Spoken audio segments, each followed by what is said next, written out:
देखो क्वेश्चन लिखो यार।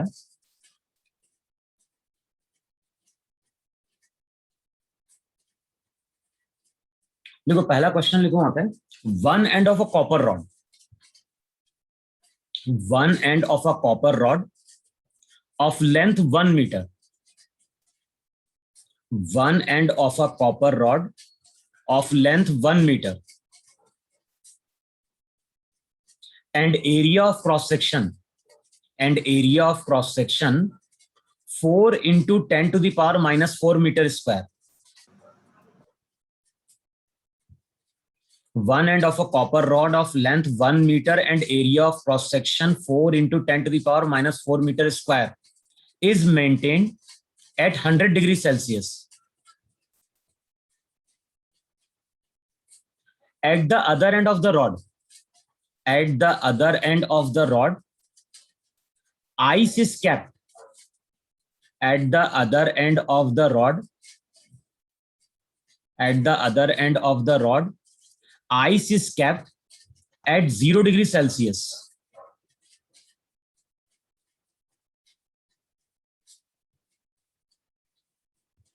Neglecting the loss of heat from the surrounding, neglecting the loss of heat from the surrounding,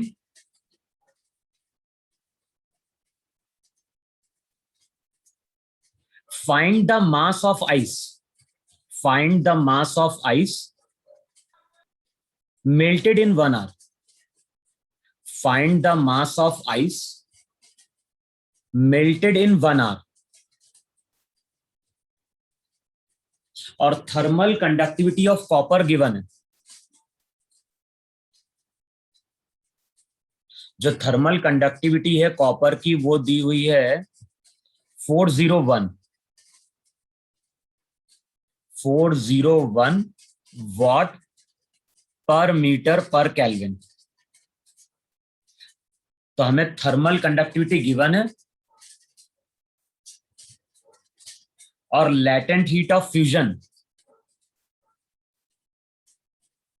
वो दिया है 3.35 into 10 to the power 5 joule पर KG.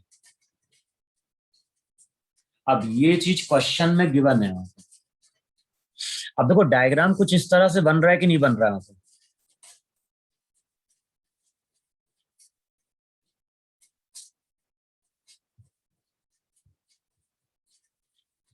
एक साइड का टेम्परेचर कितना दिया हुआ है?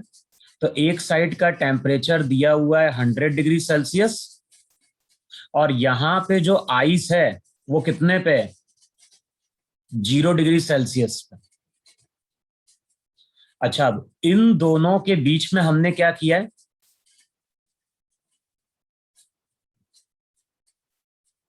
बताओ, एक रॉड कनेक्टेड है कि नहीं कनेक्टेड है?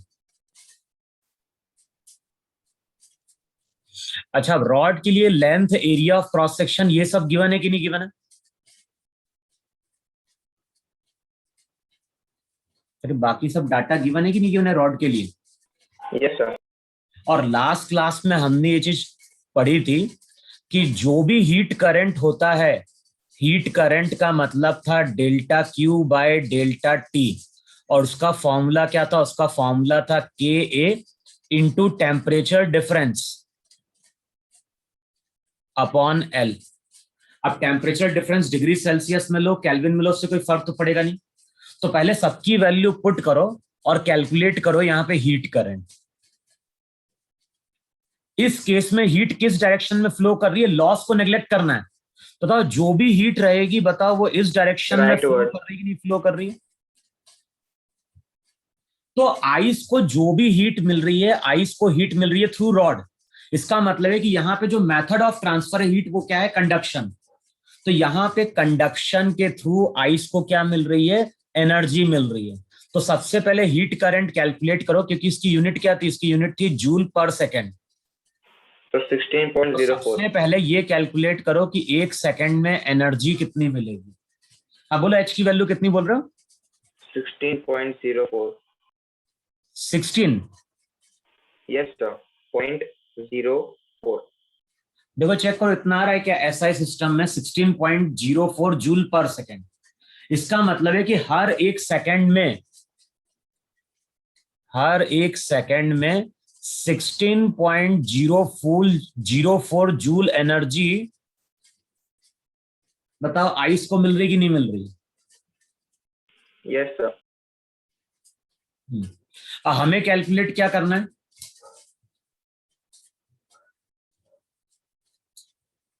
तो क्वेश्चन में Mass of कैलकुलेट क्या ice. करना है? Mass of ice melted in 1 hour. Mass of ice melted in 1 hour. तो देखो एक सेकंड में इतनी एनर्जी मिल रही है, और टाइम इंटरवल कितना दिया हुआ है? टाइम इंटरवल दिया है 1 आवर। 1 आवर को कन्वर्ट कर लो सेकंड में, तो ये कितना हो गया? 1 × 60 × 60 सेकंड। तो चेक करो 60 सेकंड में एनर्जी कितनी मिली टोटल। तो ये हो जाएगा 16.04 इंटू 3600 जूल।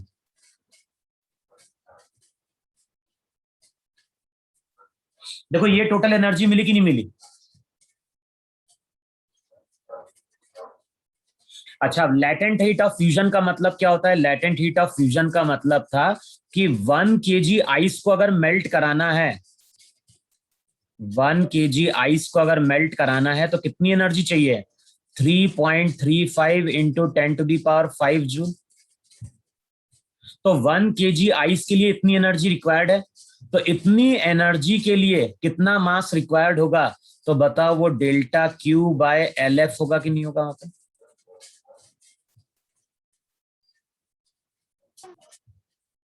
सर एक बार रिपीट करो ना। करना क्या है, लेटेंट हीट ऑफ फ्यूजन पढ़ ली ना अपन ने। इसका मतलब है कि 1 kg आइस को मेल्ट करने के लिए इतनी एनर्जी चाहिए। अब टोटल Yes, अगर sir. इतनी एनर्जी मिल रही है तो कितना आइस मेल्ट करेगा? तो फॉर्मूला नहीं पढ़ा था क्या हम लोगों ने? Delta Q equals to M into L. हाँ सर। तो भाई टोटल एनर्जी मालूम है, यूनिट मास के लिए एनर्जी इतनी गिवन है, तो चेक कर लो यहां से मास कितना निकल के आ रहा है।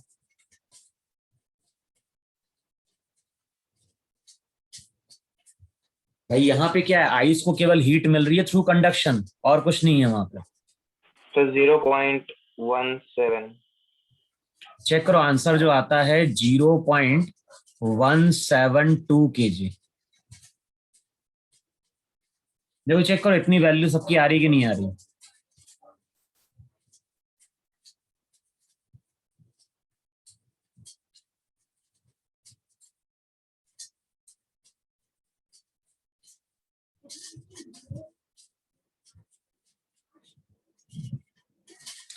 हुआ कि नहीं हुआ सॉल्व?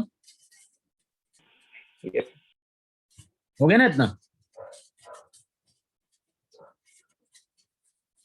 Yes, sir. नहीं करना है कि हमने फॉर्मूला यूज करना है और कुछ नहीं है। लिखे नेक्स्ट क्वेश्चन आ गया, लिखो वहां पे। टू मेटल क्यूब्स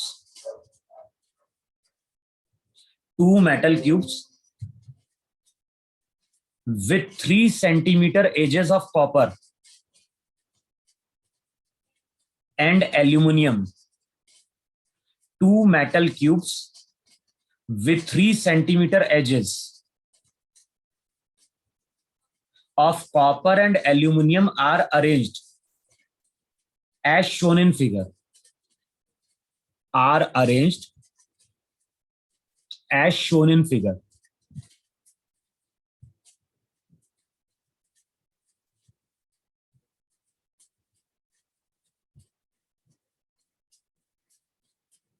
यहां पे टेम्परेचर दिया है 100 डिग्री, यहां पे टेम्परेचर दिया है 20 डिग्री।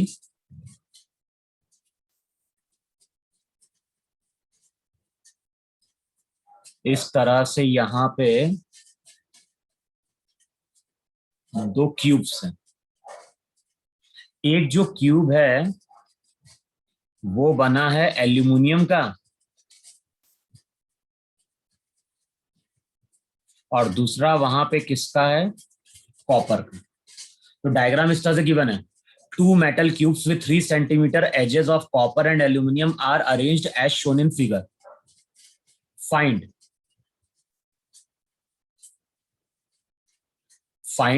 पहला लिखो वहां पे, the total thermal current, find, पहला लिखो वहां पे, the total thermal current from one reservoir to other.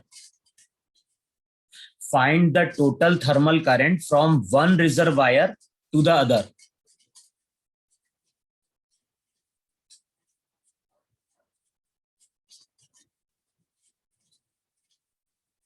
और नेक्स्ट लिखो वहां पे, the ratio of thermal current, the ratio of thermal current carried by the copper cube, the ratio of thermal current carried by the copper cube to that carried by the aluminum cube।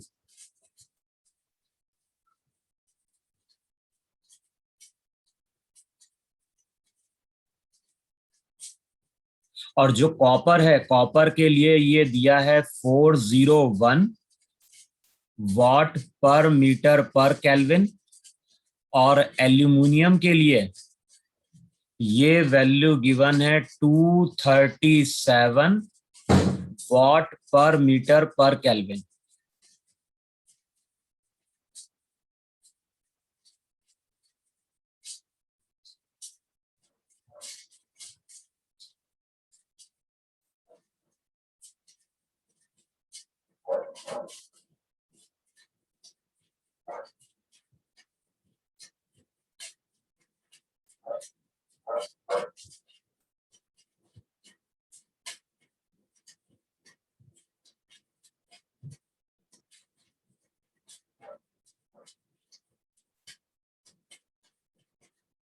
First part में क्या बोल रहा है, the total thermal current from one reservoir to the other reservoir.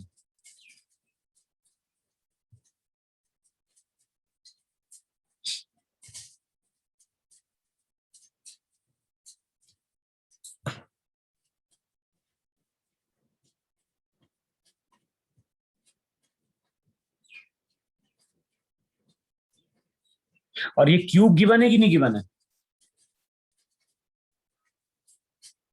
जो rods हैं वो cube के form में है, और साइड की लेंथ कितनी दी हुई है वहां पे?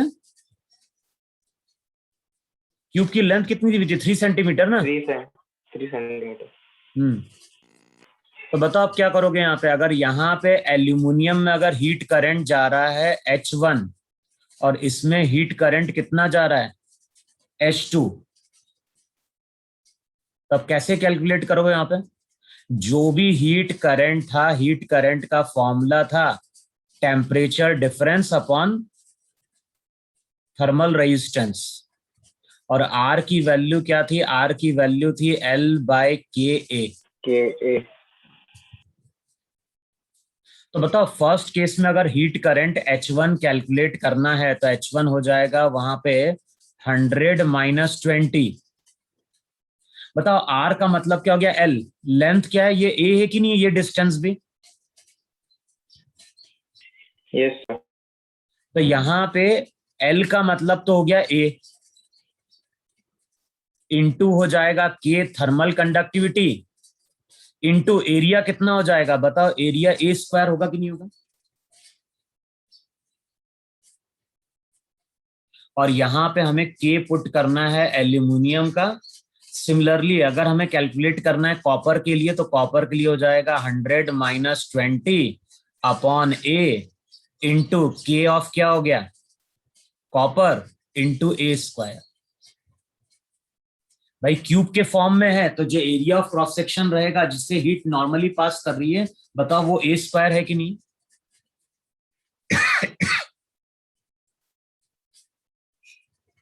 अब दोनों तुम्हारे क्या हैं?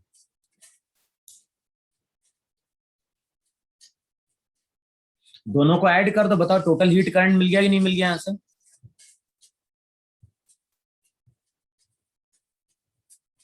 यस। और दूसरा तरीका ये भी था, दूसरा एक तो ये तरीका है, जो दूसरा तरीका है क्वेश्चन सॉल्व करने का, कि हमें हीट करंट कैलकुलेट करना है, तो बताओ हीट करंट को हम ऐसा भी लिख सकते हैं, आर इक्विवेलेंट। हीट करंट को हम लिख दें वहां पे टेम्परेचर डिफरेंस अपॉन लिख दें वहां पे आर इक्विवेलेंट। भाई इक्विवेलेंट का मतलब यही था कि नहीं था वहां पे, जितना हीट Yes, करंट sir. ये दोनों रॉड मिलके डिराइव कर रहे हैं उतना हीट करंट एक सिंगल रॉड मिलके डिराइव करेगी। अब बताओ ये दोनों तुम्हारे क्या है, सीरीज में या पैरेलल में? Parallel. तो आर इक्विवेलेंट क्या हो जाएगा, आर इक्विवेलेंट हो जाएगा R1 R2 upon R1 R1 plus R2। R2.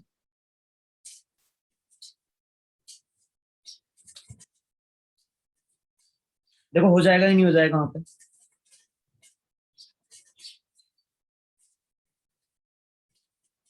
Values put करो यार।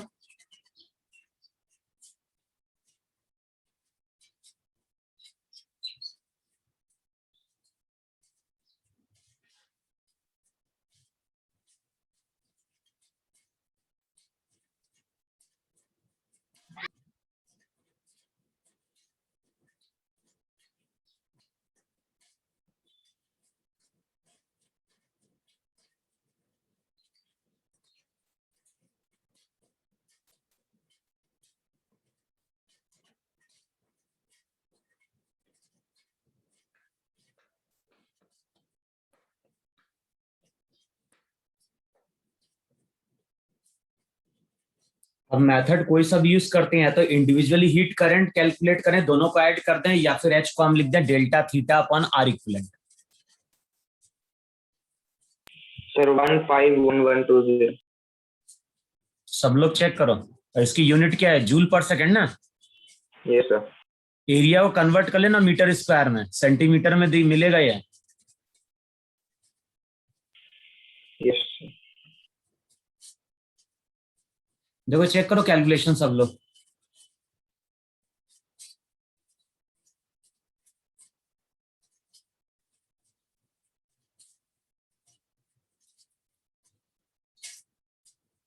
सर 1.42 इंटू 10⁻³ आ रहा है। कितना, 1.42 इंटू 10⁻³ क्या, जूल पर सेकंड? Yes sir. देखो चेक करो कितना आ रहा है। So 1.53 joule 10⁻³ joule per second. 10⁻³ 3 joule per second. कर लोगे ना कैलकुलेशन तो वहां पे। Yes sir. लिखो नेक्स्ट क्वेश्चन लिखो जरा। और ये बहुत कॉमन क्वेश्चन है, ऐसा बहुत सारे एग्जाम में आ चुका है। लिखो वहां पे, two metal cubes A and B, two metal cubes A and B of same size. Two metal cubes A and B of same size are arranged as shown in figure.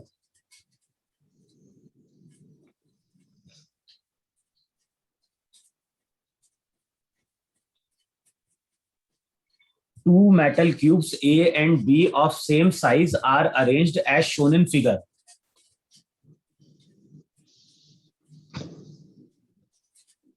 The extreme end of the combination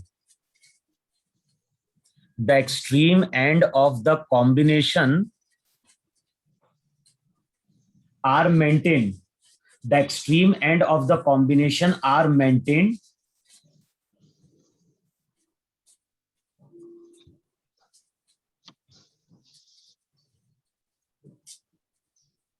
question में बोल रहा है the extreme ends of the combination are maintained at the temperature as shown in figure.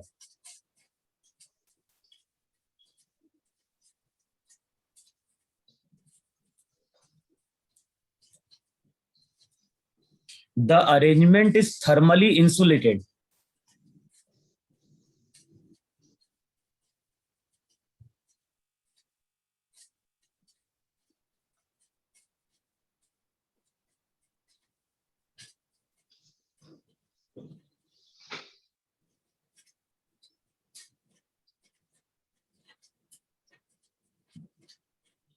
तो इस तरह से cube को arrange किया गया. इसको बोल रहा है ए, इसको बोल रहा है बी. इस साइड का टेम्परेचर दिया है 0 डिग्री सेल्सियस और इस साइड का टेम्परेचर दिया है वहां पे 100 डिग्री सेल्सियस. अब क्वेश्चन में क्या बोल रहा है, the arrangement is thermally insulated, यानी साइड को हमने क्या कर दिया, थर्मली इंसुलेट कर दिया, तो जो भी हीट रहेगी बताओ वो इस तरह से फ्लो करेगी नहीं फ्लो करेगी वहां पे। अब देखो क्वेश्चन में क्या बोल रहा था, the coefficient of thermal conductivity of A and B are, thermal conductivity दी हुई है, ए की थर्मल कंडक्टिविटी दी हुई है 300 वॉट पर मीटर पर डिग्री सेल्सियस, और बी की थर्मल कंडक्टिविटी दी हुई है 200 वॉट पर मीटर पर degree Celsius. After steady state is reached, after steady state is reached, what will be the temperature T of the interface? What will be the temperature T of the interface?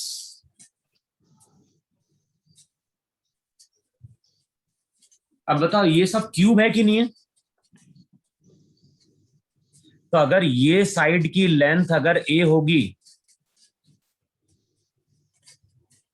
तो ये भी ए होगी कि नहीं होगी? अच्छा, तो इस तरह का अरेंजमेंट सीरीज का होता है या पैरेलल का होता है? सीरीज। सीरीज। हम क्वेश्चन किस तरह सॉल्व करेंगे, हम अगर बोलेंगे कि यहाँ पे हीट करंट अगर H1 है, एक मिनट, यहाँ पे अगर हीट करंट H1 है और यहाँ पे हीट करंट अगर H2 है, तो बताओ क्वेश्चन में हम यही करें कि नहीं करें कि H1 किसके बराबर होगा, H2 के बराबर होगा। अच्छा, अब हीट करंट कैसे कैलकुलेट करेंगे H1, तो टेम्परेचर डिफरेंस क्या हो गया, टेम्परेचर डिफरेंस हो गया 100 माइनस T अपॉन क्या था R, थर्मल रेजिस्टेंस जो है क्या लिखेंगे L अपॉन K, तो लेंथ हो जाएगी A into K into A square. और बताओ H2 की वैल्यू क्या होगी, जब H2 के लिए जाएंगे ध्यान T बड़ा होगा 0 से, तो हम इसको लिखेंगे T minus 0 upon A into K of B into क्या हो गया A स्क्वायर। अब यहाँ पे H1 और H2 को इक्वेट करो, H1 H2 को इक्वेट करो और चेक करो इंटरफेस, जो कॉमन इंटरफेस है इसका टेम्परेचर कितना।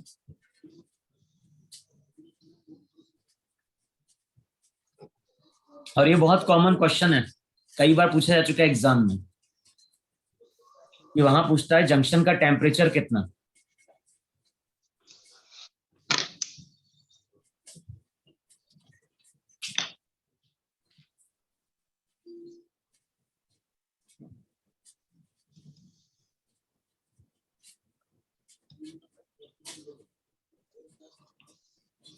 Sir 60 degree Celsius. देखो 60 डिग्री आया कि नहीं? Yes sir 60 degree. Yes sir.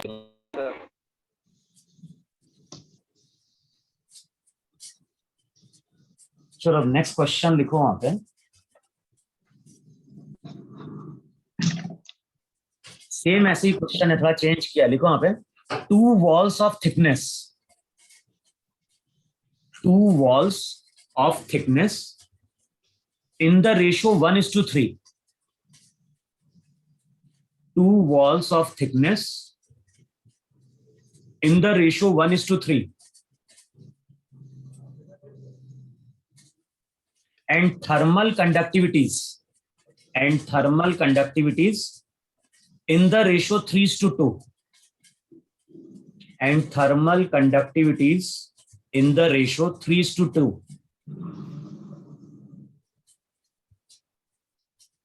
form a composite wall of a building, form a composite wall of a building.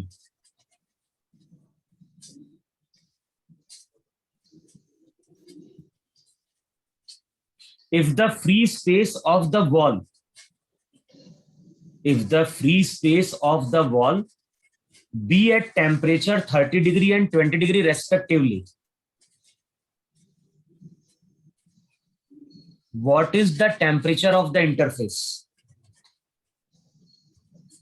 What is the temperature of the interface? Sir वो free space का temperature क्या है? Question में क्या बोल रहा है? Two walls of thickness are in the ratio 1:3 and thermal conductivity in the ratio 3:2 form a composite wall of a building if the free space of the wall be at temperature 30 and 20 degree respectively.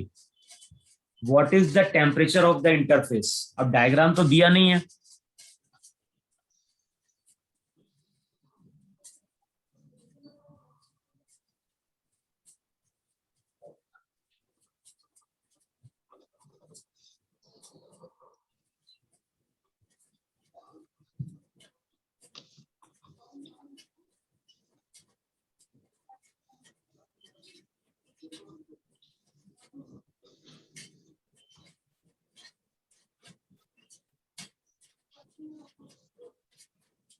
बताओ इस तरह दो walls हैं कि नहीं है?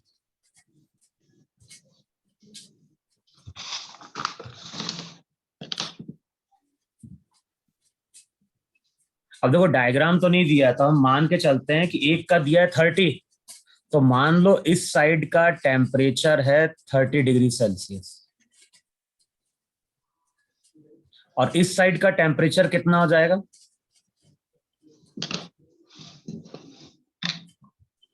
20।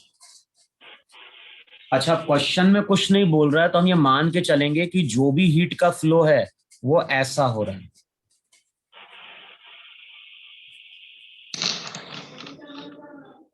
अच्छा, thickness किसमें दी है?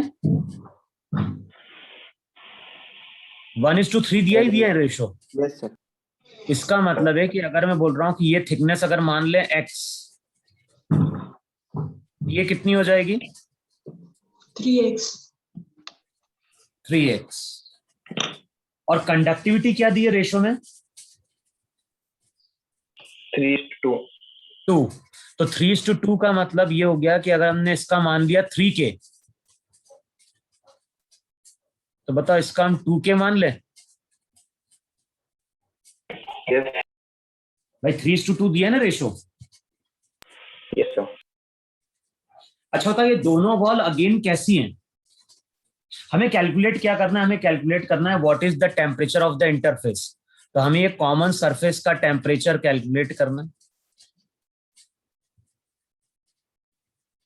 तो बताओ ये दोनों कैसी होंगी यहां पे? बताओ दोनों वॉल हमारी सीरीज में है कि नहीं है? Yes sir. तो फिर से H को इक्वेट करो. अच्छा, दोनों के लिए एरिया सेम है कि नहीं सेम है? ये एरिया दोनों के लिए यस सर। कंपोजिट वॉल बनाई है हमने, तो ये जो एरिया रहेगा ये एरिया तो दोनों के लिए क्या रहेगा? सेम रहेगा वहां पर. तो जो चेक करो इक्वेट जब करोगे तो H की वैल्यू क्या लिखोगे? H की वैल्यू लिखोगे 30 - T अपॉन क्या हो जाएगा? एक्स एल इंटू क्या हो जाएगा?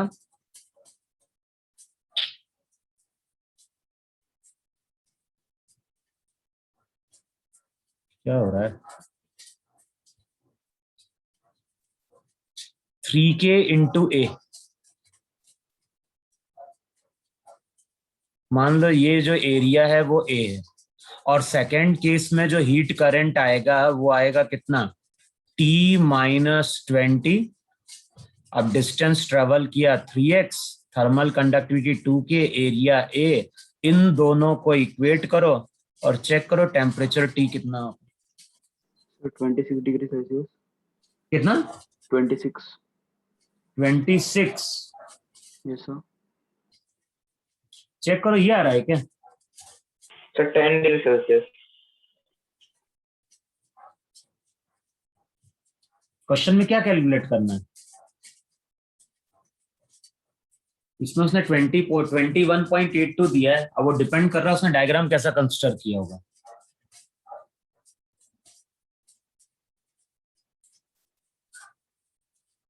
हमने तो पहले को मान के चला ये चीज.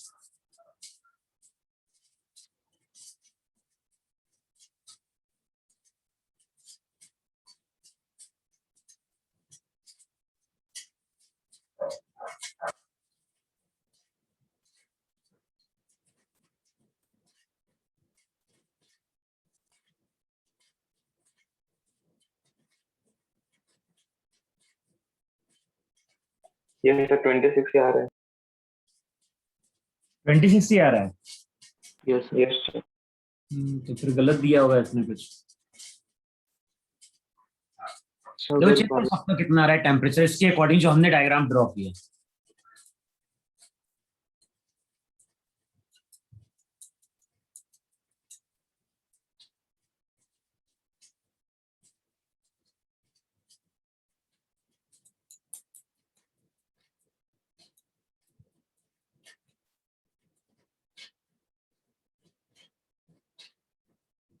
ये थर्मल कंडक्टिविटी तो रेशियो 3:2 है, तो यही होगा ना 3K इंटू 2K, 3K और 2K।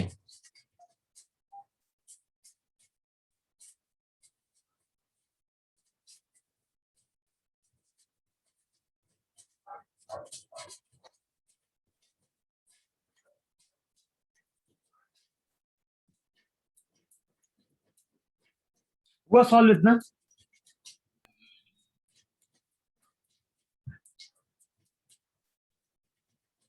अभी कितना आ रहा है सबका टेम्परेचर? 20 सर 28.8 आ रहा है। हाँ सर। 20 28.8। कोई बोल रहा है 28, कोई बोल रहा है 26। 26 सर है। सर 26 आया। यस सर 26 आ रहा है। 26.8 डिग्री सेल्सियस। तो एक बार कैलकुलेशन चेक कर लेना। लिखो नेक्स्ट क्वेश्चन लिखो आप।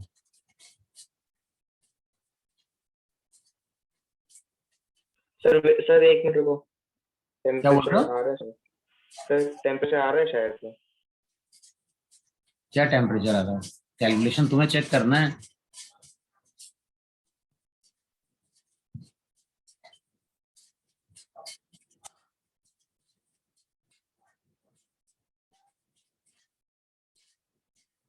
तो बढ़िया आगे चेक कर लोगे ना कैलकुलेशन तो एक बार। 28 पॉइंट ही आ रहा है, 28.1। यस सर, मैं वही बता रहा Yes, sir. 20। हूँ। 28.8। 8.1। अब चेक कर लेना 28.8, 28.1। इन्हें क्वेश्चन करने का लॉजिक क्या है? हमें केवल हीट करंट को वहां पे क्या करना है? इक्वेट करना। लिखो वहां पे।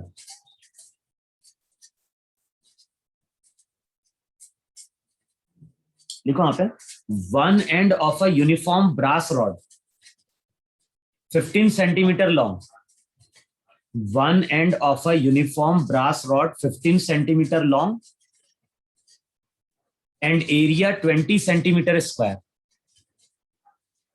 and area 20 centimeter cross sectional and 20 centimeter square cross sectional area is capped at 100 degrees Celsius.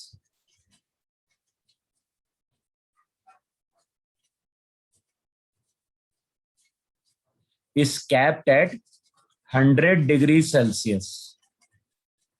तो यहां पे टेम्परेचर दिया है is capped at 100 degree Celsius. The other end is at perfect contact with an iron rod of identical cross sectional area.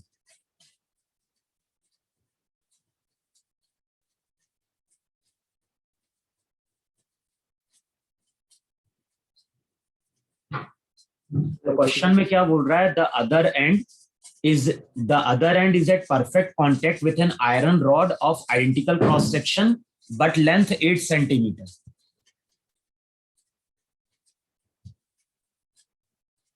तो इसकी length दी हुई है 8 centimetre और इसकी लेंथ कितनी दी हुई थी वहां पे?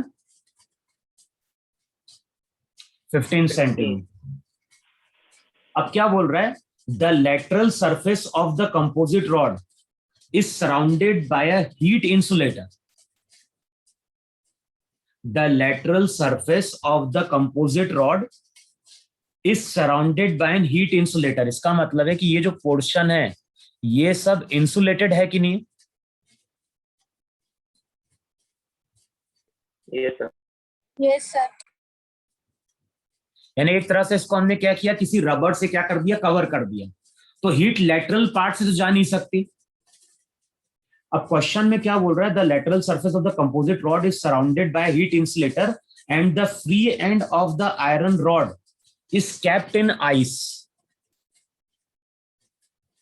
तो ये जो पोर्शन है, ये पोर्शन प्लेस किया गया है आइस में, और आइस कितने पे है? आइस है यहाँ पे 0 डिग्री सेल्सियस पे। अब लिखो यहाँ पे, if 684 gram of ice melt in 1 hour, if 684 gram of ice melts in 1 hour, determine the thermal conductivity of iron. तो जो आयरन की रॉड है उसकी हमें थर्मल कंडक्टिविटी क्या करनी है? फाइंड आउट करनी है। जो ब्रास है,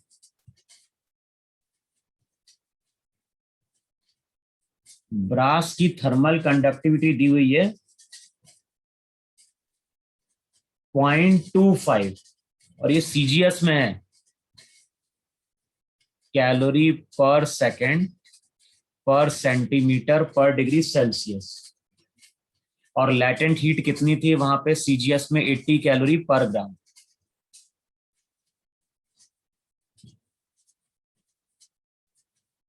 तो कैलकुलेट करो, कैसे कैलकुलेट करोगे?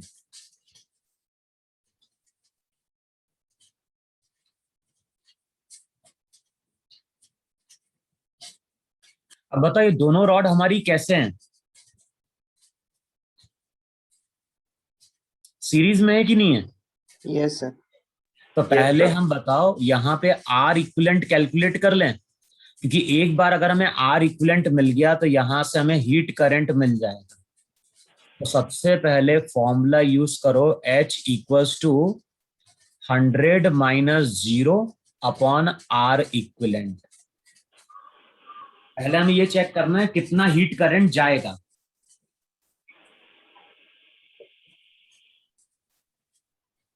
अब जो भी आर इक्विवेलेंट रहेगा, बताओ इसका अगर R1 है, इसका R2 है, इसकी थर्मल कंडक्टिविटी K1 है, इसकी K2 है, और हमें K2 क्या करनी है? फाइंड आउट करनी है। तो बताओ R1 की वैल्यू क्या होगी? R1 की सब सीजीएस में चल रहा है, तो L अपॉन क्या हो जाएगा? K1 into A। और R2 की वैल्यू क्या हो जाएगी? R2 की वैल्यू हो जाएगी L अपॉन K2A। ये दोनों सीरीज में है कि नहीं है? Yes sir. तो आर इक्विवेलेंट किसके बराबर हो गया? आर इक्विवेलेंट हो गया R1 प्लस R2 के।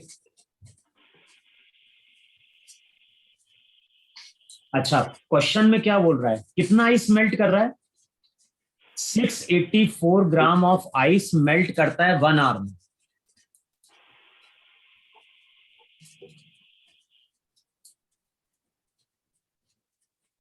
करो बताओ क्या करेंगे यहाँ पे? हम एनर्जी कैलकुलेट कर सकते नहीं? कैलकुलेट कर सकते हैं कितनी एनर्जी रिक्वायर्ड हुई अब यहाँ पे?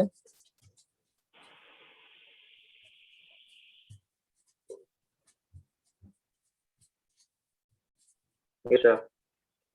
1 ग्राम आइस को मेल्ट करने में कितनी एनर्जी चाहिए? 80 ना? तो यहाँ Yes, पे sir. हो जाएगा 684 इंटू 80। बताओ इतनी कैलोरी एनर्जी होगी कि नहीं होगी?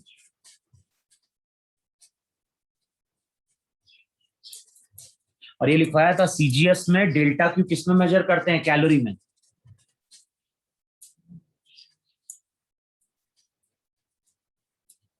बताओ डेल्टा क्यू मालूम है, डेल्टा टी भी मालूम है, तो डेल्टा जो हीट करंट रहेगा, इसको लिखो पहले डेल्टा टी।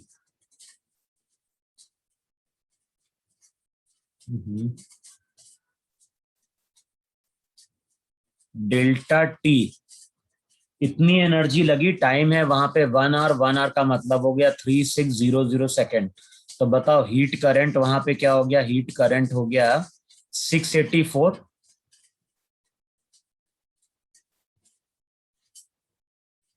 हीट करंट हो जाएगा 684 इंटू 80 अपॉन कितना?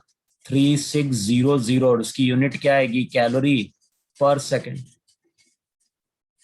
और यहां से जो हीट करंट आएगा उसको इक्वेशन 1 बोल दो, दोनों को इक्वेट कर दो वहां।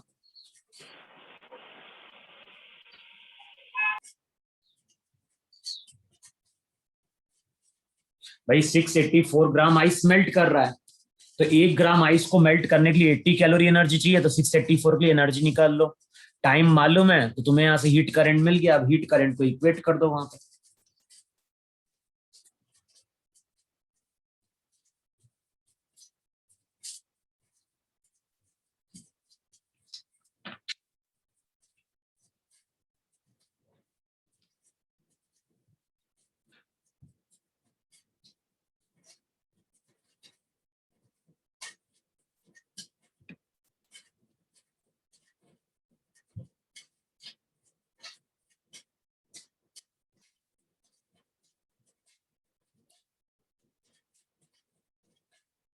सर 0.11 कौन सा सिस्टम बोल रहे हो? CGS हाँ, CGS कैलोरी। गलत बोल रहे हो।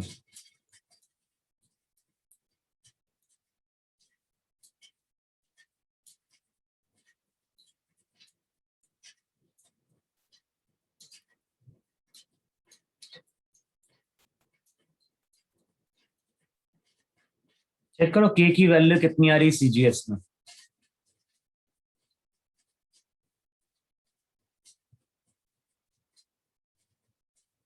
हमें K1 मालूम है, K2 कैलकुलेट करना है, तो चेक करो K2 की वैल्यू कितनी आ रही है सीजीएस में।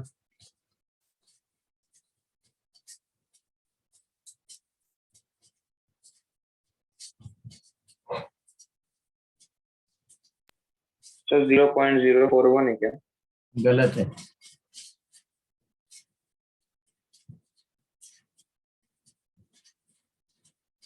Sir, 111.8 into 10 to the power minus 3. 111.8 into 10 to the power minus 3 calorie पर सेकेंड पर सेंटीमीटर पर डिग्री सेल्सियस, ये इसका आंसर है। सर वही तो बोला था। तुमने क्या बोला था? 0.11।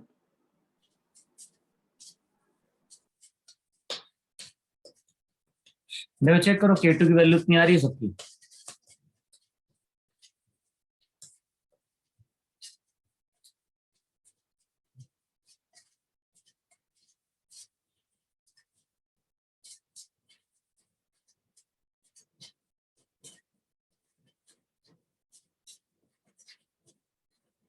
अरे आया कि नहीं आया?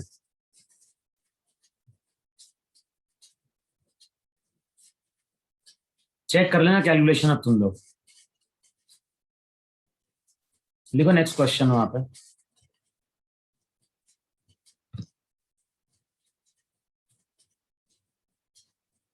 लिखो नेक्स्ट क्वेश्चन, लिखो वहां पे। To identical rectangular rods of metal, two identical rectangular rods of metal are welded end to end as shown in figure. तो रिपीट करो ना।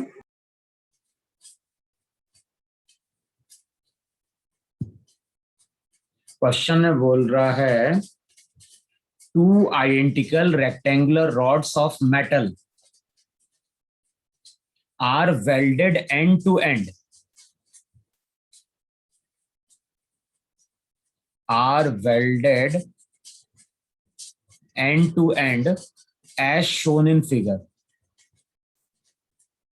इस तरह से वेल्ड किया।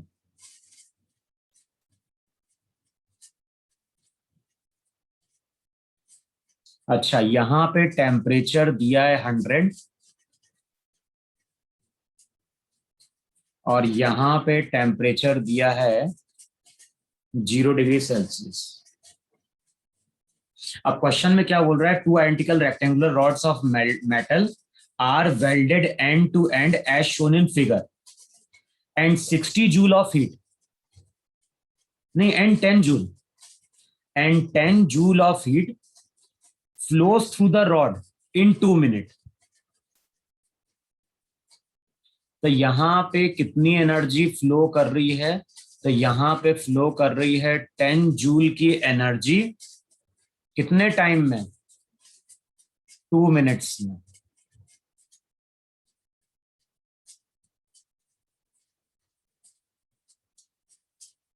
अब क्वेश्चन में क्या बोल रहा है वहां पे, how long would it take, how long would it take,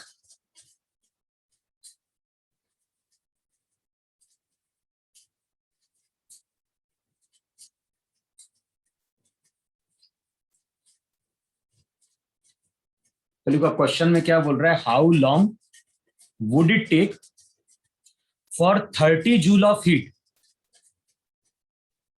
to flow through the rod,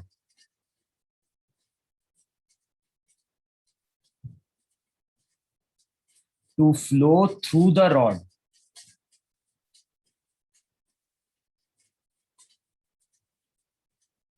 How long would it take for 30 joule of heat to flow through the rods if they are welded as shown in figure B? तो ये figure A है और ये है figure B।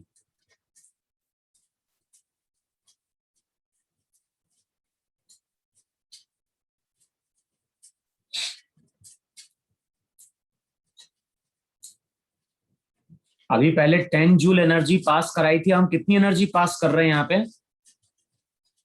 30 joule. तो उसके लिए हमें कैलकुलेट क्या करना है, हमें कैलकुलेट करना है टाइम इंटरवल। अब यहाँ पे कुछ नहीं करना है, बताओ फर्स्ट केस में दोनों रॉड कैसी हैं? सीरीज। अच्छा, दोनों रॉड दोनों स्लैब आइडेंटिकल है कि नहीं? भाई दोनों का एरिया ये यूज होगा कि नहीं होगा कंडक्शन के लिए? कंडक्शन के लिए ये एरिया यूज होगा कि नहीं होगा? यहाँ पे ये यूज होगा एरिया, ये होगा कि नहीं होगा? दोनों की लेंथ भी सेम है, दोनों की थर्मल कंडक्टिविटी सेम है, तो बताओ इसका अगर रेजिस्टेंस R है तो इसका रेजिस्टेंस भी कितना है? R। बताओ ये दोनों स्लैब अगर सीरीज में है तो R इक्विवेलेंट कितना हो गया? 2R। अब हीट करंट का फॉर्मूला क्या था? हीट करंट का फॉर्मूला था 100 माइनस 0 अपॉन 2R। और हीट करंट क्या होगा? हीट करंट हो जाएगा 10 जूल अपॉन 2 मिनट। इसको एज इट इज लिखे रहने दो, ध्यान है ये जूल पर मिनट लिखा है मैंने।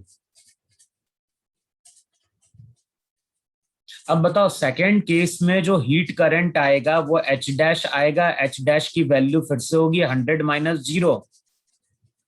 बताओ सेकेंड केस में दोनों स्लैब कैसी हैं? सीरीज में, पैरेलल में? पैरेलल में। पैरेलल। पैरेलल में फॉर्मूला था R/2 किसके बराबर हो जाएगा? कितनी हीट पास कर रही है? 30 जूल एनर्जी पास कर रही है कितने टाइम में? और ध्यान है ये टाइम मिनट में आएगा क्योंकि ये हमने मिनट में पुट किया है ये 2। दोनों इक्वेशन को डिवाइड करो और चेक करो टाइम इंटरवल कितना आ रहा है वहां पे।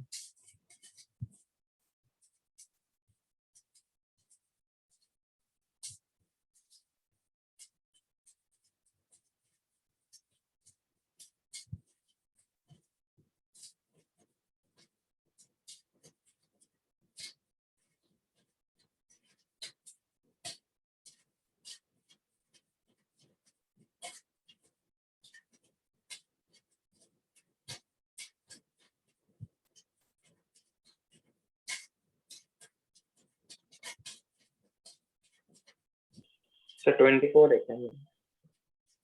हाँ सर 24। 24 क्या मिनट? Yes sir. देखो रहा डेल्टा टी की वैल्यू कितनी बोल रहा है? 24 मिनट। देखो इतना आ रहा है कि 24 मिनट। Yes sir. R से R तो कैंसिल आउट हो जाएगा। सर सर वो R और R कैसे सेम हुआ है? R और R दोनों के R सेम कैसे हुए? R की वैल्यू क्या होती है? थर्मल रेजिस्टेंस का फॉर्मूला बताओ। L L upon K।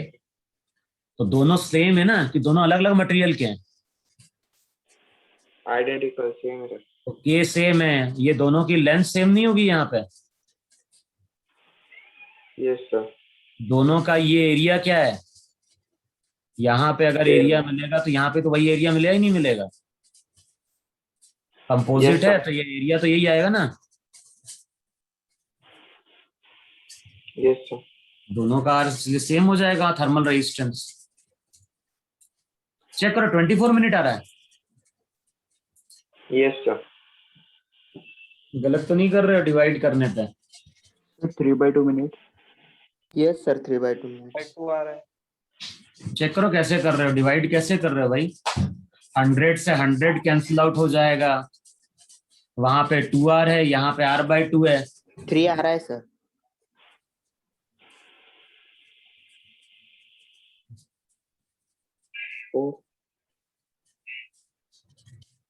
भैया एक तरह से r की वैल्यू क्या आ रही है? 10. 10। अब r की वैल्यू पुट कर दो 10।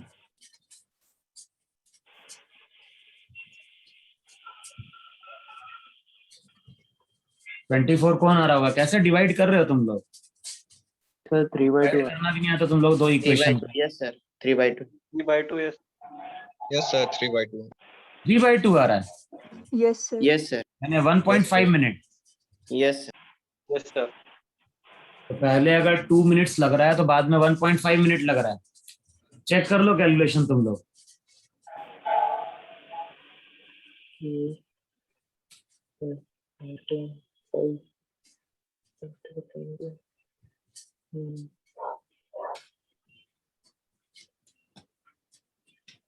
आर की वैल्यू 10 आ रही है, 10 5 150 अपॉन 100, 1.5 मिनट आ गया कि नहीं आ गया? Yes, sir. Yes, sir. Yes, sir. Yes, sir. लिखो। इस तरह का क्वेश्चन तो आ चुका। अब जो नेक्स्ट है ना, उसके हम 3-4 क्वेश्चन सॉल्व करेंगे। इस पे 1-2 बार क्वेश्चन आईआईटी में आ चुका है। देखो अब इस तरह के क्वेश्चन जो आते हैं, 3 identical rod of length 1 meter each। अब देखो रॉड आइडेंटिकल है, इसका मतलब क्या हो गया कि हर रॉड की लेंथ और एरिया ऑफ क्रॉस सेक्शन क्या है? Same.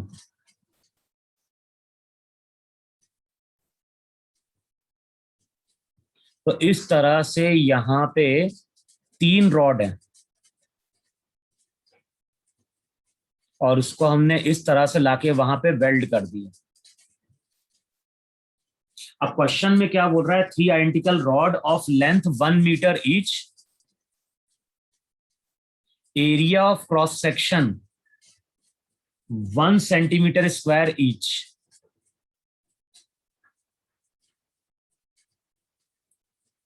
Are made of aluminium, copper and steel. Aluminium, copper and steel respectively are maintained at temperature 12 degrees Celsius, 50 degrees Celsius और 4 degrees Celsius। are maintained at 12, 4 and 50 degrees Celsius respectively at their separate ends।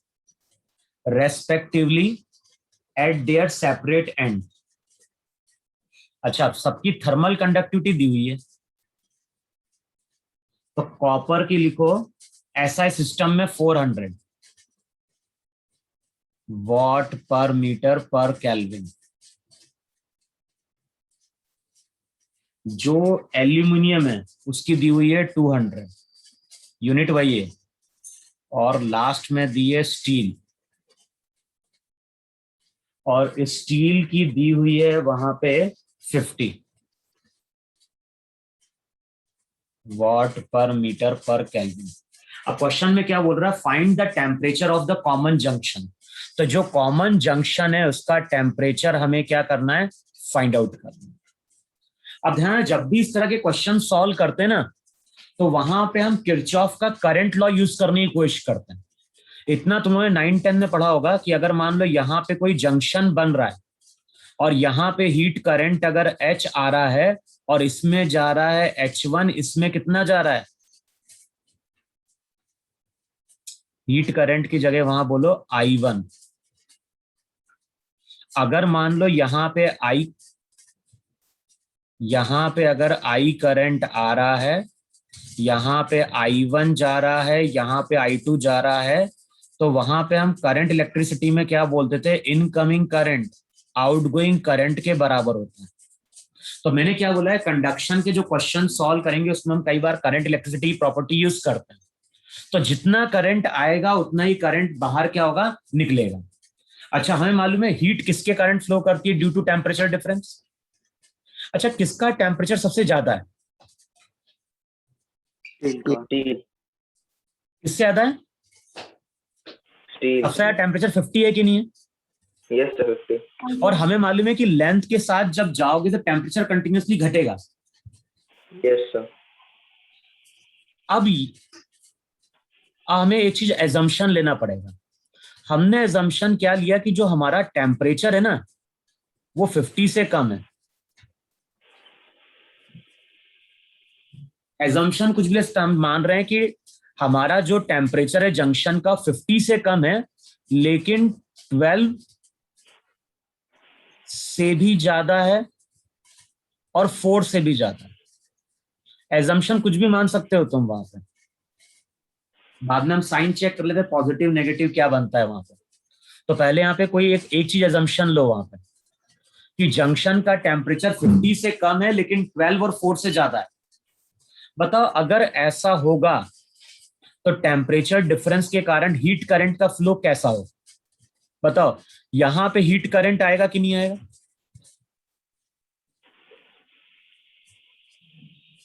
Yes sir. और aluminium में जाएगा कि नहीं जाएगा? क्योंकि हमेशा higher temperature से लोअर टेम्परेचर की ओर जाता है। और यहां पे कितना जाएगा? Yes sir H2। तो हमने जो एजम्पशन लिया है बताओ उसके अकॉर्डिंग रिलेशन यही आएगा कि नहीं आएगा? H = H1 + H2। हम एजम्पशन देखो, हम एजम्पशन यही मान सकते थे कि टेम्परेचर क्या है 50 से कम है, 50 से भी कम है, 12 से भी कम है, ऐसा भी हम मान सकते थे। तो उसको हम चेंज करके देखेंगे कुछ फर्क पड़ता है क्या। अभी हमने क्या लिए माना है कि जंक्शन का टेम्परेचर 12 और 4 से ज्यादा है, तो यहाँ पे 50 से आएगा और 12 और 4 में जाएगा। बताओ इतना क्लियर हुआ? Yes sir. अच्छा, अब बताओ मुझे, जब हम H कैलकुलेट करने जाएंगे तो H होता है delta theta by R, temperature difference 50 - T। R का मतलब क्या होता है? R का मतलब होता है L into K of steel into A। H1 की वैल्यू क्या होगी? H1 वो हीट करंट जो एल्यूमिनियम से पास कर रहा है, तो यहाँ पे T ज्यादा होगा, तो T - 12 अपॉन क्या हो गया? L K of aluminium into A। और H3 की वैल्यू क्या हो जाएगी? H3 की वैल्यू हो जाएगी T - 4 upon L K of copper. अब इस रिजल्ट को यूज करो वहां पे कि जितना इनकमिंग करंट होगा उतना ही आउटगोइंग करंट होगा। वैल्यू पुट करो H = H1 + H2 और कैलकुलेट करो जंक्शन का टेम्परेचर कितना।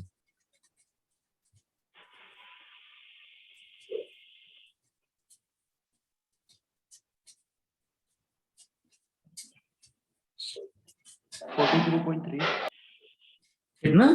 43.3। 43.3।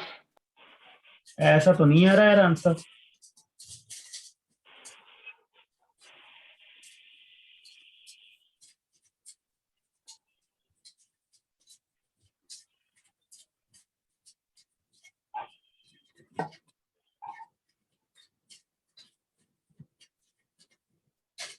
टेम्परेचर सही लिखा है ना, 50, 12 और 4। हाँ, और 400, 200 और 50। देखो चेक करो जंक्शन का टेम्परेचर कितना बोल रहा है, तो 43 बोल रहा है। देखो बाकी लोग चेक करो यार।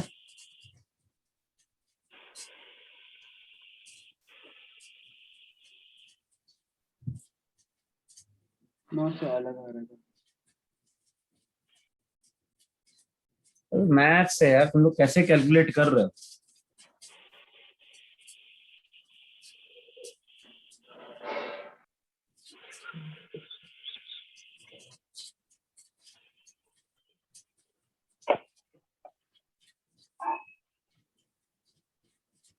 सर 10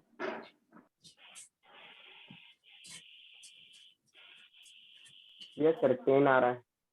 10 आ रहा है यस सर। यस सर 10 आ रहा है 10। चेक करो जंक्शन का टेम्परेचर 10 डिग्री आ रहा है कि नहीं आ रहा है? यस सर 10 आ रहा है।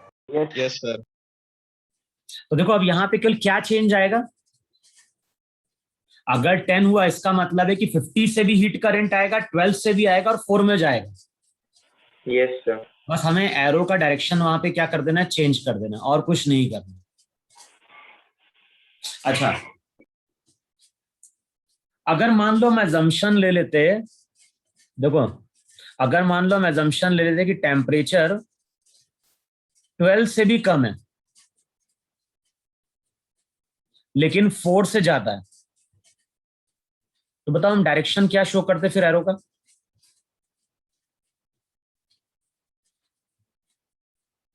भाई फिर H1 ऐसा शो करते ही नहीं शो करते हम। यस सर उल्टा। अब इक्वेशन हम क्या लिखते हैं? अब हम इक्वेशन लिखते हैं H प्लस H1 किसके बराबर है? H2। लेकिन H1 जब जाते तो वहां पे T-12 नहीं लिखते। अब यहाँ पे 12 क्या माइनस लिखते हैं? भाई बड़ा टेम्परेचर तो 12 है, अब करके देखो कुछ फर्क नहीं पड़ेगा वहां पे। यस। फिर से पुट करो H, H1 और H2 की वैल्यू। ये हमारे ऊपर डिपेंड कर रहा है कि हम क्या एजम्पशन लेके चल रहे हैं। बाद में हमें केवल एरो का डायरेक्शन चेंज करना रहता है और कुछ नहीं करना रहता। और टेम्परेचर डिफरेंस का मतलब है हम हमेशा बात करेंगे बड़े में से छोटे की, हम मैग्नीट्यूड लेंगे। देखो करके देखो इक्वेशन चेंज करके कुछ फर्क पड़ रहा है क्या? H प्लस H1 अगर H2 के बराबर है तो यहां से भी चेक करो T की वैल्यू 10 ही निकल के आएगी। Yes sir. Yes sir.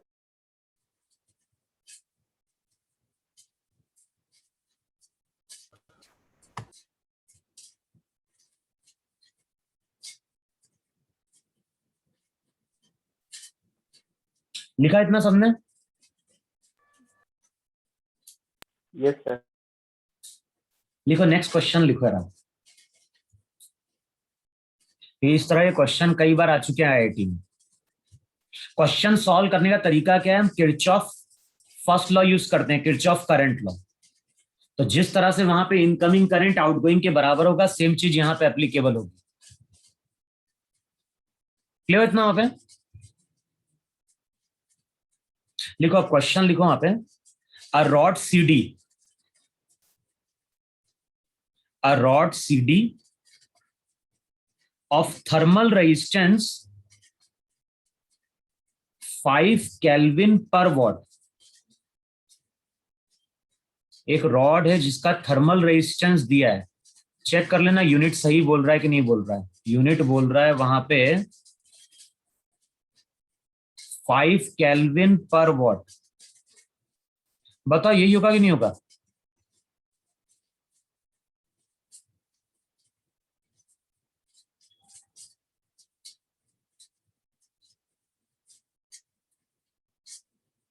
अरे होगा कि नहीं होगा?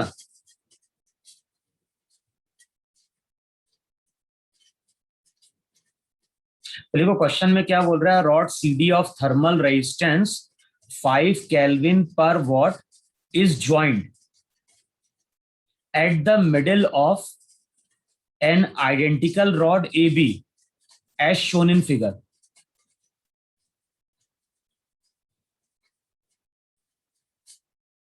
बेसिकली हमारे पास दो रॉड है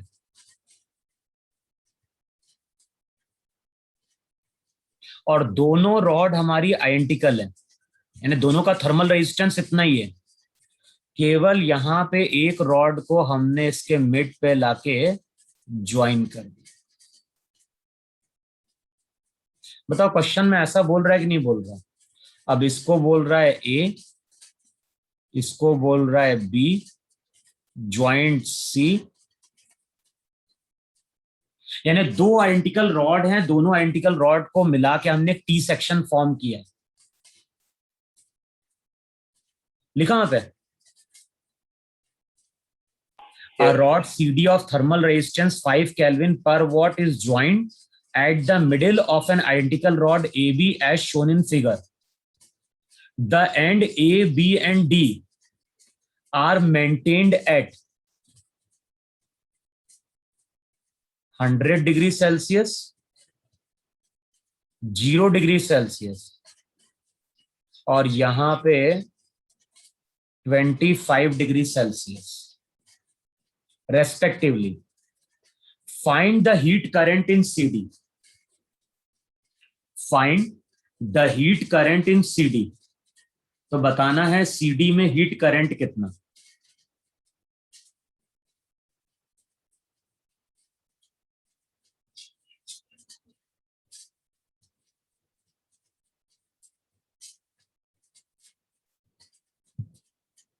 अच्छा नहीं होता, आर की यूनिट सही लिखी नहीं लिखी है कि गलत लिखी है? Kelvin per what.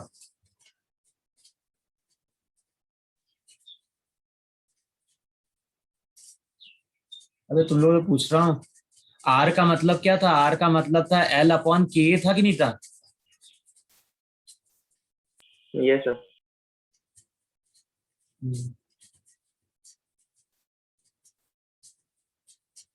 तो सही लिखी गलत लिखी है?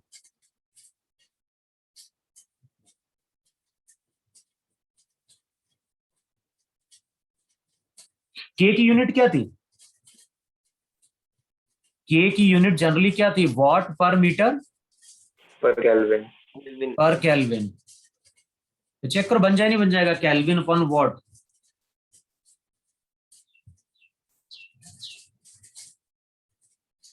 भाई मीटर से मीटर कैंसिल आउट हो जाएगा, तो केल्विन अपॉन वॉट यही आएगी तुम्हारी यूनिट। Yes sir. अच्छा सबसे पहले क्या करो बताओ, एसी और सीबी को हम दो पार्ट में डिवाइड कर सकते हैं, डिवाइड कर सकते हैं यहां पे।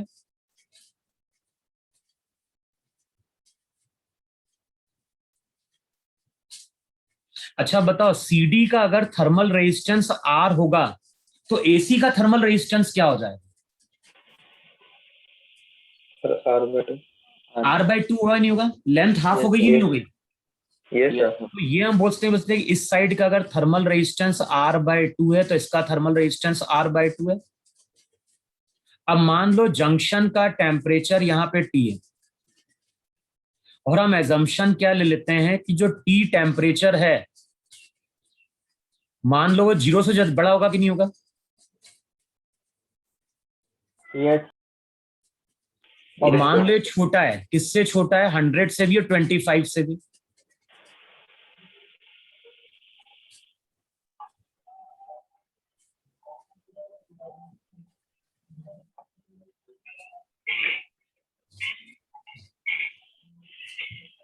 गलत लिख दिया क्या मैंने? सही लिखा ना?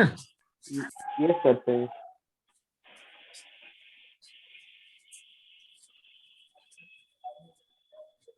बताओ इस केस में हीट करंट का डायरेक्शन क्या होगा? हम ये मान के चल रहे हैं कि जो भी टी टेम्परेचर है वो 0 डिग्री से ज्यादा है, लेकिन किससे कम है? 100 से भी कम है और चलो 0 से भी ज्यादा मान लेते हैं और 25 से भी ज्यादा मान लेते हैं, बाद में हम डायरेक्शन चेक कर लेंगे वहां पर। तो बताओ हीट करंट का डायरेक्शन क्या होगा? टी की वैल्यू 100 से कम है कि नहीं कम है? तो Yes, sir, यहां right. पे अगर हीट करंट आ रहा है H1, अब C से D में जाएगा कि नहीं जाएगा? Yes sir. Yes sir. C से D बताओ H2 का डायरेक्शन यही होगा नहीं होगा? हीट करंट हमेशा फ्लो करता है हायर से लोअर। बताओ C से D डायरेक्शन क्या होगा? C से D होगा या D से C होगा? सी का टेम्परेचर 25 से ज्यादा है, तो बताओ ये डायरेक्शन होगा कि नहीं होगा H3 का? Yes sir. Yes sir. हमें इक्वेशन क्या यूज करनी है? हमें इक्वेशन यूज करनी है incoming current H1, outgoing current H2 अब जरा लिखो H1 की वैल्यू क्या होगी? H1 जो रहेगा हीट करंट वो लिखा जाएगा 100 माइनस टी R/2 होगा नहीं होगा? H2 की वैल्यू क्या होगी? H2 की वैल्यू हो जाएगी T minus 0 upon R/2। H3 की वैल्यू क्या हो जाएगी? H3 की वैल्यू हो जाएगी T माइनस 25/R। अब सबकी वैल्यू पुट करो और पहले कैलकुलेट करो जंक्शन का टेम्परेचर कितना है। और एक बार जंक्शन का टेम्परेचर मिल गया तो हम H3 की वैल्यू कैलकुलेट कर लेंगे वहां।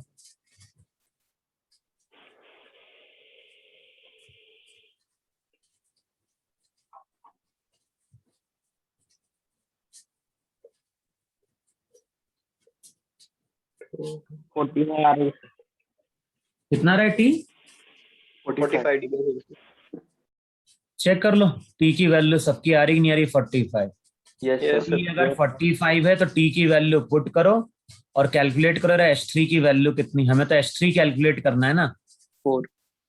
और पॉजिटिव आ रही Yes, वैल्यू तो जो हमने assumption लिया सही है वहां पे। H3 कितना आ रहा है? 4 Yes, sir. और इसकी यूनिट आएगी what.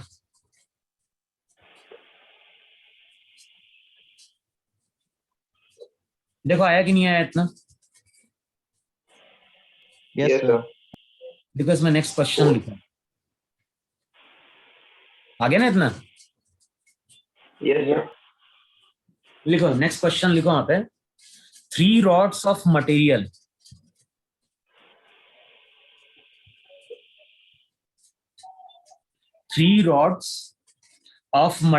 X and 3 rods of material Y.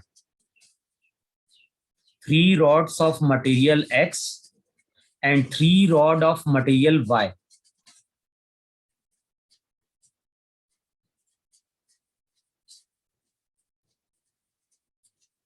तो ये एक रॉड,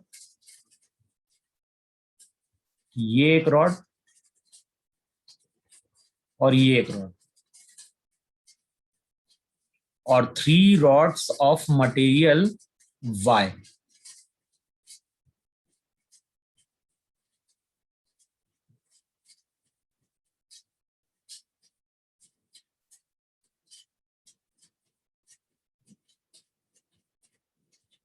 अब इसको बोल रहा है ये Y की बनी है,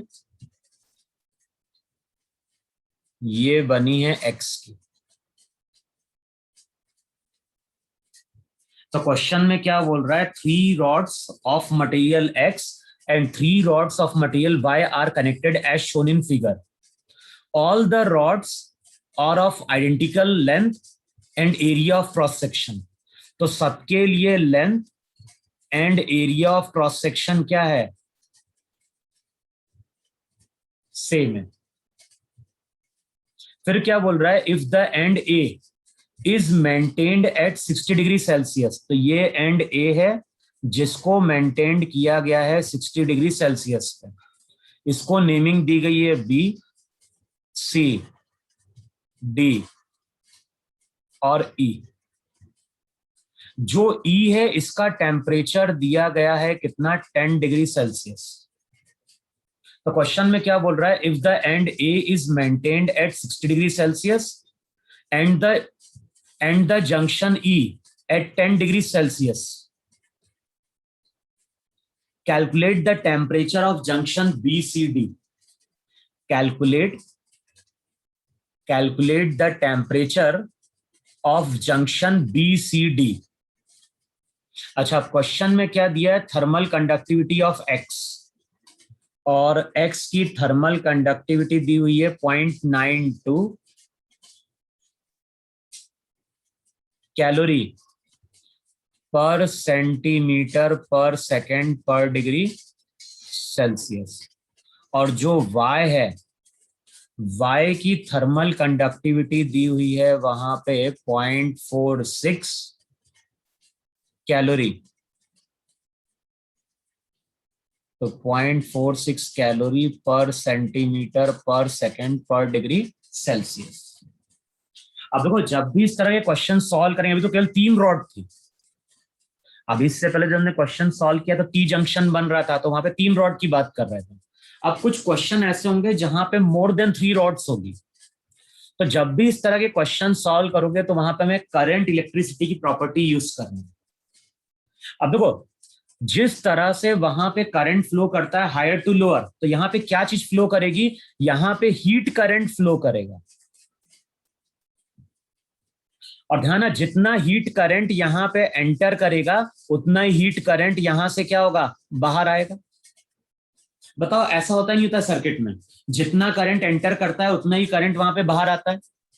तो H वो हीट करंट है जो इस सर्किट में क्या कर रहा है? एंटर कर रहा है। अब कैलकुलेट करने का तरीका क्या है? तो जब भी हम कैलकुलेशन करेंगे तो हम लिखेंगे हीट करंट किसके बराबर? Temperature difference upon R equivalent. तो पहले हम ये कैलकुलेट करने की कोशिश करेंगे कितना हीट करंट एंटर कर रहा है, क्योंकि वही हीट करंट बाद में वहां पे क्या होगा? डिवाइड होगा। बताओ, इतना सबको क्लियर में क्लियर हो?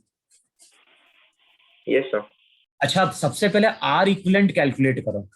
तो जो रॉड मटेरियल एक्स की है, तो उसके लिए हम फॉर्मूला क्या यूज करेंगे? इसके लिए हम फॉर्मूला यूज करेंगे एल। और जो वाई वाली रॉड रहेगी, बताओ, उसका हम थर्मल रेजिस्टेंस यूज करेंगे। ये हो जाएगा एल अपॉन के वाई इंटू ए। अच्छा बताओ, किसी एक की वैल्यू दूसरे की डबल है कि नहीं है? के की वैल्यू चेक करो। अबे डबल है कि नहीं है? Yes sir. हाँ सर। तो बताओ, अगर मैं तुमसे बोलता हूं कि वाई वाले का थर्मल रेजिस्टेंस मैंने अगर आर मान लिया, तो एक्स वाले का क्या होगा?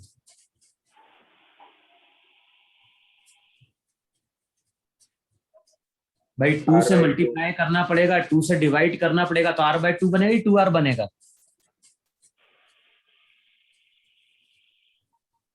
2R। अबे एक को r मान लिया ना, तो वहां पे 0.92 बनाने के लिए 2 से मल्टीप्लाई और 2 से डिवाइड करना पड़ेगा कि नहीं करना पड़ेगा? r/2। r/2 आएगा, 2r आएगा? एक बार चेक करो किसको हम r माने थे। सर rx को r मानेंगे। rx को r मान लेना, चेक करो रहा। अगर हम rx को r मान लें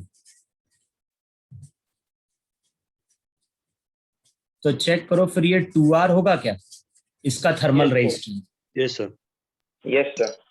अब देखो, ये जो क्वेश्चन है ना, इस क्वेश्चन को सॉल्व करेंगे तो हम इस तरह से डायग्राम ड्रॉ करेंगे। हमें करंट इलेक्ट्रिसिटी की प्रॉपर्टी यूज करनी है।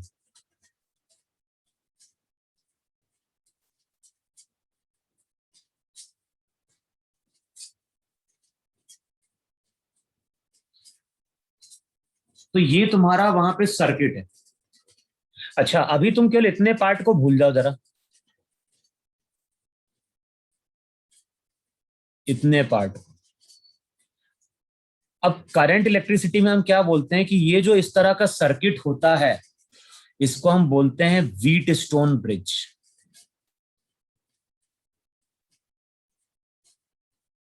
इसको हम बोलते हैं वहां पे व्हीटस्टोन्स ब्रिज।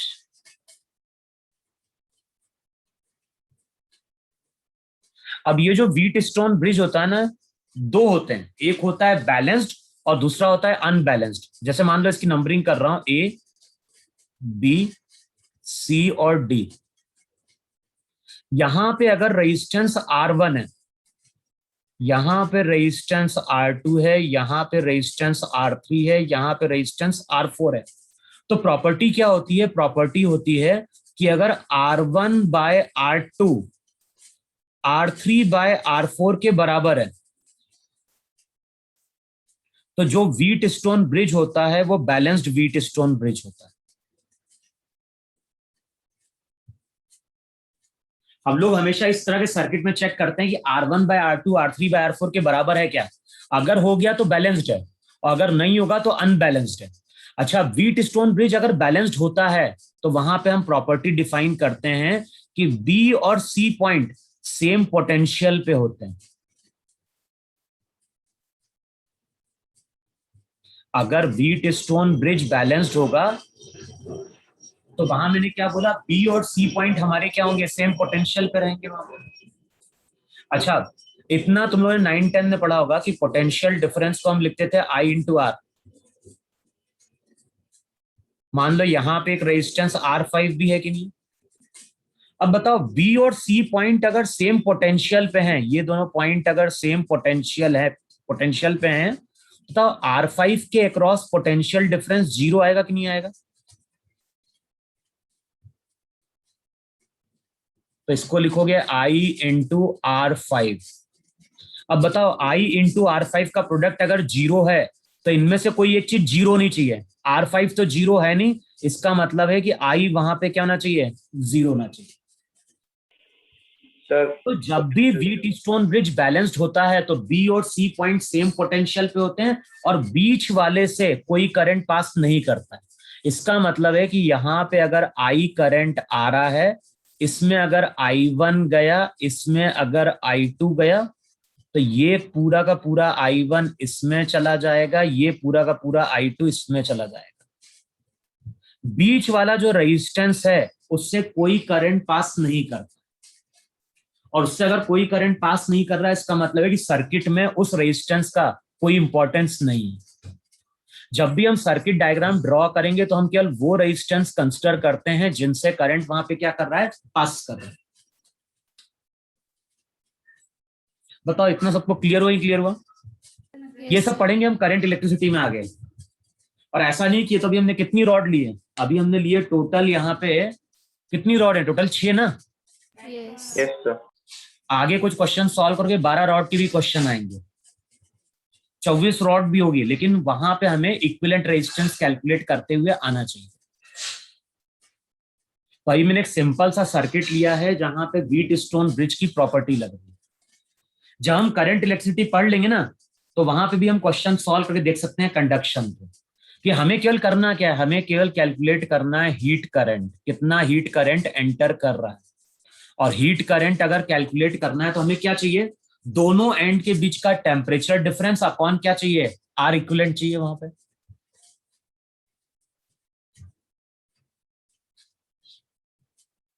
अच्छा, अब बताओ यहाँ पे एक्स वाले का रेजिस्टेंस कितना है। एक्स वाले का आर माना है कि नहीं माना है हमने। Yes sir. तो ये आर, ये आर, ये आर। और वाई वाले का क्या माना है हमने, 2R। 2R। अब चेक करो जरा, R1/R2 R3/R4 के बराबर है कि नहीं है। यस सर, बराबर। R1/R2 देखो, 1/2 1/2 आ गया कि नहीं आ गया। इसका मतलब है कि व्हीट स्टोन ब्रिज बैलेंस्ड है। अब बैलेंस्ड व्हीट स्टोन ब्रिज की प्रॉपर्टी क्या थी कि वहां पे पोटेंशियल सेम होता था। यहां पे हम क्या बोलेंगे, इन दोनों एंड के टेम्परेचर सेम होंगे। तो यहां पे अगर टेम्परेचर तुमने T माना है तो यहां पे भी टेम्परेचर T मानना पड़ेगा। अब यहां पे टेम्परेचर मान लो तुम T0।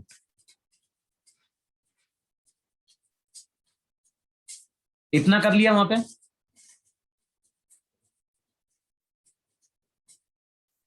अच्छा बताओ, सी और डी पॉइंट अगर सेम पोटेंशियल पे हैं तो बीच वाली रॉड से कोई हीट करंट पास करेगा क्या।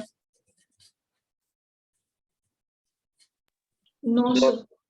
अब बताओ, यहां पे H हीट करंट आया, अगर यहां पे H1 डिवाइड हुआ तो यहां पे कितना डिवाइड होगा, H by H2। अभी एक में H1 गया, दूसरे में H2 गया। अब ये H1 पूरा का पूरा इसमें चला जाएगा, नहीं चला जाएगा, और ये H2 पूरा का पूरा इसमें चला जाएगा। मिडिल वाली रॉड से कोई हीट करंट पास नहीं कर रहा। बताओ, इतना समझ में आया नहीं समझ में आया। Yes, sir. अब सबसे पहले तुम इस सर्किट का आर इक्विवेलेंट कैलकुलेट करो। बताओ सर्किट का अगर आर इक्विवेलेंट कैलकुलेट करना है तो मैंने क्या बोला, बीच वाले रेजिस्टेंस का कोई यूज है क्या? नहीं। No, sir. हम केवल वही रेजिस्टेंस कंसिडर करते हैं जिससे करंट पास कर रहा है। अब सर्किट डायग्राम को देखो रहा है, ये R1 और R3 सीरीज में है कि नहीं है? Yes, sir. ये R2 R4 भी सीरीज में है कि नहीं? सीरीज में है, क्योंकि दोनों से सेम करंट पास कर रहा है। Yes, sir. तो अगले स्टेप में डायग्राम बताओ ऐसा हो जाएगा नहीं हो जाएगा? ऊपर वाला सीरीज में है तो ये R1 प्लस R3 हो जाएगा, नीचे वाला भी सीरीज में है तो ये R2 प्लस R4 हो जाएगा। अब बताओ इनका कॉम्बिनेशन अब कैसे आएगा? Parallel. पैरेलल में। तो कैलकुलेट करिए सर्किट का रेजिस्टेंस करें, ऊपर वाले का R नीचे का 2R तो यूज करो सीरीज और पैरेलल की प्रॉपर्टी।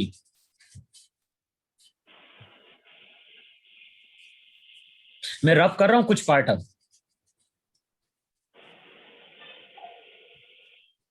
बताओ सर्किट का आर इक्विवेलेंट क्या हो? भाई जब हम कंपेयर करने जा रहे हैं तो ये कितना है? आर, ये आर, 8R/6. ये 2R, ये 2R। तो पहले आर सीरीज में, ये दोनों आर कितने हो गए? 2R, फिर ये 4R। अब 2R 4R पैरेलल में तो क्या देगा? 8R/6. अब 8R/6 इस 2R के साथ क्या होगा? सीरीज में. सीरीज में। तो कैलकुलेट करो आर इक्विवेलेंट पहले।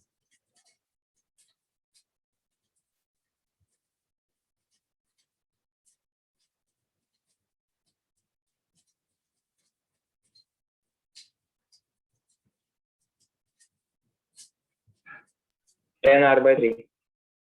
चेक करो सबकी वैल्यू आ रही क्या? 10R/3 आर इक्विवेलेंट की। Yes, sir. अब देखो आर इक्विवेलेंट अगर तुम्हारा 10R/3 आ गया तो सबसे पहले चेक करो ए बी रॉड से कितना हीट। अच्छा पहले हीट करंट कैलकुलेट कर ले रहा हूं। अब हीट करंट कितना हो जाएगा यहाँ पे? यहाँ पे अगर हीट करंट कैलकुलेट करेंगे तो टेम्परेचर डिफरेंस कितना हो गया? 60 - 10।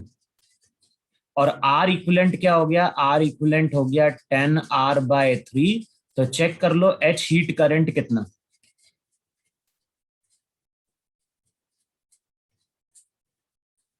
(15/R). हाँ सर. पहले ये चेक कर लो आर इक्विवेलेंट सही कैलकुलेट किया कि नहीं कैलकुलेट किया।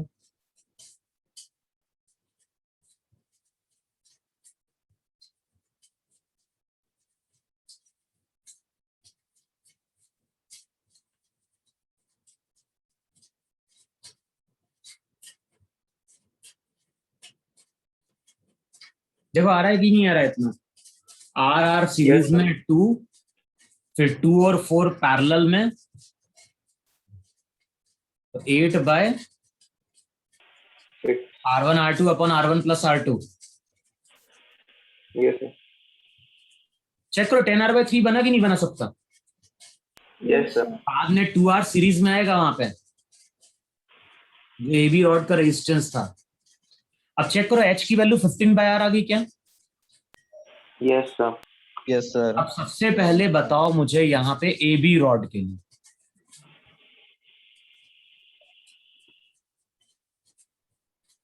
अब मैं बात कर रहा हूं सबसे पहले ए बी रॉड के लिए।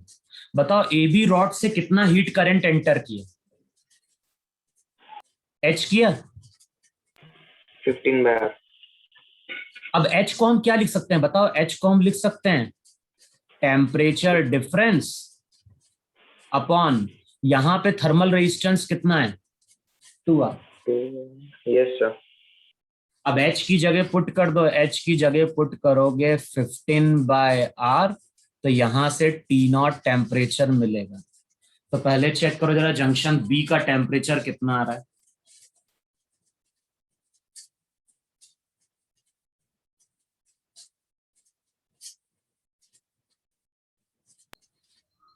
9. 30 degree. 30. 30. आ रहा है 30? Yes, sir. Yes, sir. सही कैलकुलेट कर रहे हो ना? Yes, sir. Yes, sir. 30. अच्छा, अब टी नॉट तो आ गया, अब हमें चाहिए टी। अब बताओ बी जंक्शन पे देखो जरा, अब बी जंक्शन पे आओ जरा, बताओ बी जंक्शन पे जो इनकमिंग हीट करंट वो H है कि नहीं? और वो Yes, sir. किसके बराबर होगा? वो H1 प्लस H2 के बराबर होगा कि नहीं होगा? Yes, sir. अच्छा, H का मतलब क्या हो गया? H का मतलब तो हो गया 15/R। और H1 वो हीट करंट है जो किससे पास कर रहा है? BC से। तो बताओ उसको हम यही लिखेंगे, नहीं लिखेंगे? T not minus T upon X वाले का कितना था? R था, प्लस H2 को क्या लिखोगे? H2 को लिखोगे T not minus T upon thermal resistance कितना? 2। 2R. हमने H1 H2 हीट करंट की वैल्यू लिखी और उसको किसके बराबर इक्वेट कर दिया? H के बराबर इक्वेट कर दिया। टी नॉट ऑलरेडी कैलकुलेट कर चुके हो, टी नॉट की वैल्यू पुट करो। अब चेक कर लो टी का टेम्परेचर कितना है।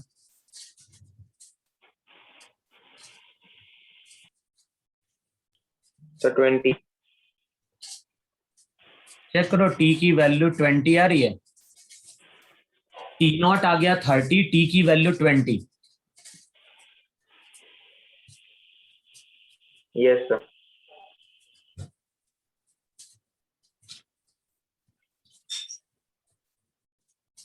देखो इतना आया कि नहीं है? Yes, sir. देखो मॉड्यूल में कोई क्वेश्चन दिख रहा है तुम्हें इसका? हाँ सर है, पेज नंबर 240 पे। रुको जरा देखता हूँ, आईआईटी में क्वेश्चन आ चुका है इस तरह का, ऐसा नहीं कि नहीं है। चलिए क्वेश्चन और करके देखो जरा। देखो क्वेश्चन में क्या बोल रहा है, ये तो क्या सिंपल सा है। 5 identical rods are joined as shown in figure। अच्छा, सीरीज पैरेलल निकालना तो आता है ना सबको, रेजिस्टेंस?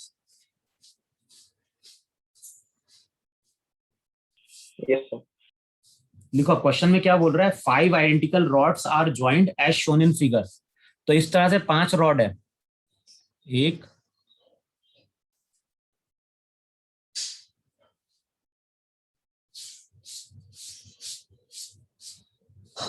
तो 5 आइडेंटिकल रॉड है, तो सबके लिए क्या होगा? L K A, सबके लिए वहां पे सेम होगा कि नहीं सेम होगा? अब क्वेश्चन में क्या बोल रहा है, पॉइंट ए, अच्छा इसकी नेमिंग करी गई है, यहां पे बोल रहा है ए, इसको बोल रहा है बी, इसको बोल रहा है सी। अब क्वेश्चन में क्या बोल रहा है, point A and C are maintained at temperature 120 and 20। तो यहां पे टेम्परेचर 120 है, यहां पे टेम्परेचर 20 डिग्री है।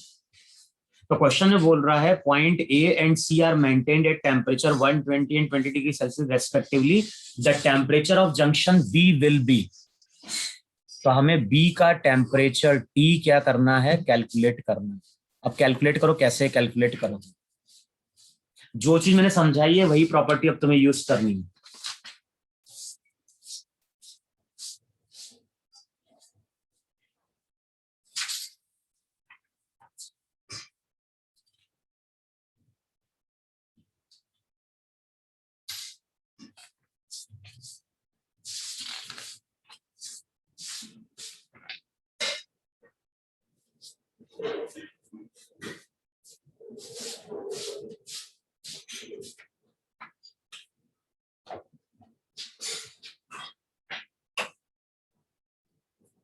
Sir 70 degree Celsius. कितना? 70? Yes sir. 4 ऑप्शन दिए, 100, 80, 70 और 0। बताओ हीट करंट ऐसा आएगा कि नहीं आएगा? अगर यहाँ पे अगर H Yes, heat sir. Current आएगा तो ये हीट करंट इस तरह से डिवाइड होगा कि नहीं डिवाइड होगा? इसमें जाएगा H1,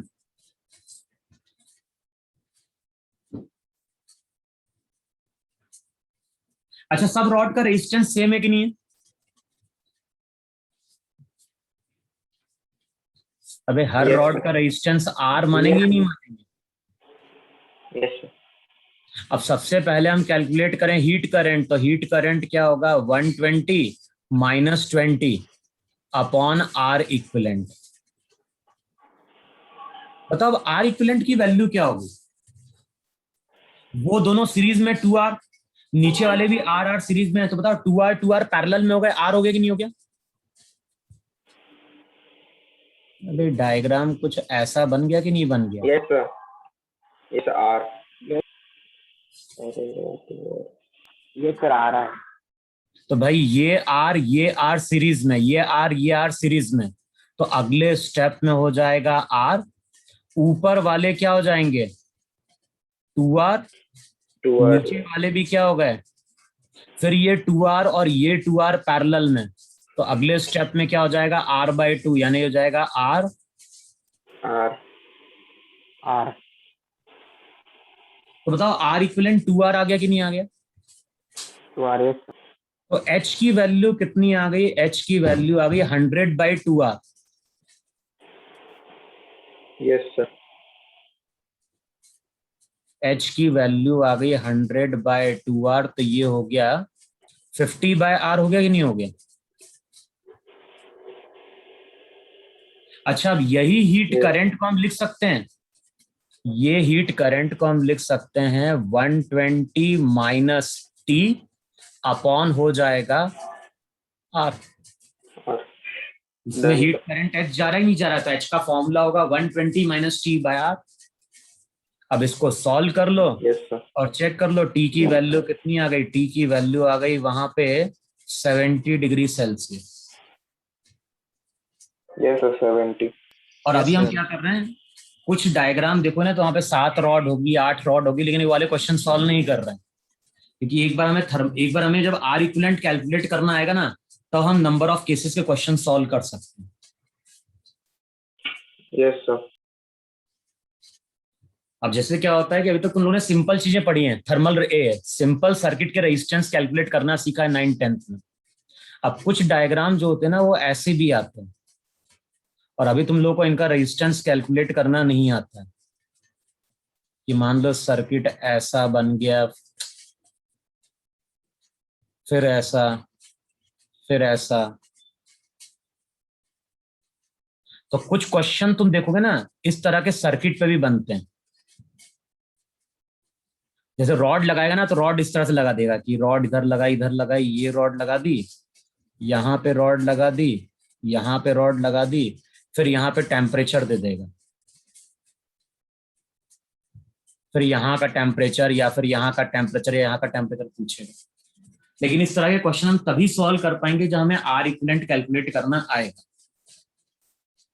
ज्यादातर जगह तो क्या होता है, इस टॉपिक को करंट इलेक्ट्रिसिटी के साथ पढ़ाया जाता है, कंडक्शन को, लेकिन अपने से मॉड्यूल में दिया है पहले, तो अपन ने इससे पहले पढ़ लिया है। लेकिन एक बार तुम्हें R इक्विवेलेंट कैलकुलेट करना आ जाएगा तो इस तरह के क्वेश्चन तुम सॉल्व कर लोगे इजीली। कर सकते नहीं? Yes sir. हाँ ज्यादातर जो क्वेश्चन मिलेंगे तुम्हें रॉड के या इस तरह के मिलेंगे वहां पे।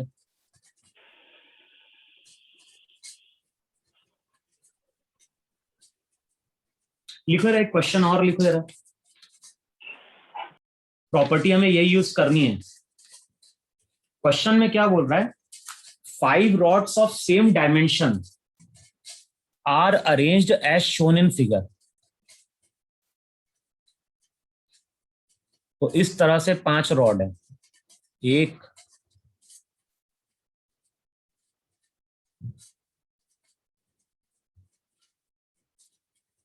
तो क्वेश्चन में क्या बोल रहा है, 5 rods of same dimension। तो ये क्वेश्चन में बोल रहा है कि L और A ये तो सेम है, लेकिन क्वेश्चन में कहीं ऐसा नहीं बोल रहा है कि मटेरियल सेम है। तो क्वेश्चन में क्या बोल रहा है, 5 rods of same dimension are arranged as shown in figure, they have thermal conductivities। अब इनकी थर्मल कंडक्टिविटीज गिवन है, इसकी थर्मल कंडक्टिविटी K1, इसकी K2, यहां पे बोल रहा है K3, यहां पे K4, यहां पे K5। तो क्वेश्चन में बोल रहा है they have thermal conductivities K1, K2, K3, K4 and K5। अब क्या बोल रहा है, when point A and B are maintained at different temperature, ये A है और ये B है, तो यहां पे अगर टेम्परेचर T1 है और यहां पे टेम्परेचर T2 है, तो क्वेश्चन में बोल रहा है when point A and B are maintained at different temperature no heat flows through the central rod. तो देखो T1 T2 अगर डिफरेंट टेम्परेचर पे, इसका मतलब है कि यहां पे अगर H1 हीट करंट एंटर करेगा या H हीट करंट जाएगा, तो यहां से H हीट करंट बाहर आएगा। कंडीशन अगर हम ले लें कि T1 ग्रेटर देन क्या है, T2 है। अब क्वेश्चन में क्या बोल रहा है, किस रॉड से हीट करंट पास नहीं कर रहा है, when point A and B are maintained at different temperature no heat flows through the central rod if. अब कुछ रिलेशन बताना है K1, K2, K3, K4 में, तो बताओ रिलेशन क्या होगा। K1 is to K2 is middle वाली रॉड ऑल इक्वल हो गया। डी से कोई करंट पास नहीं कर रहा है, तो हम क्या बोलेंगे, Yes, sir. इसका अगर K1 thermal upon resistance R1, इसका R2, R2 तो हम यही रिलेशन यूज करेंगे, नहीं यूज करेंगे कि R1 bye R2 R3 bye R4 के बराबर होना चाहिए। अब R1 की वैल्यू क्या होगी, तो R1 की वैल्यू हो जाएगी L अपॉन K1 है। सिमिलरली R2 की वैल्यू क्या हो जाएगी, L अपॉन K3 है। R3 की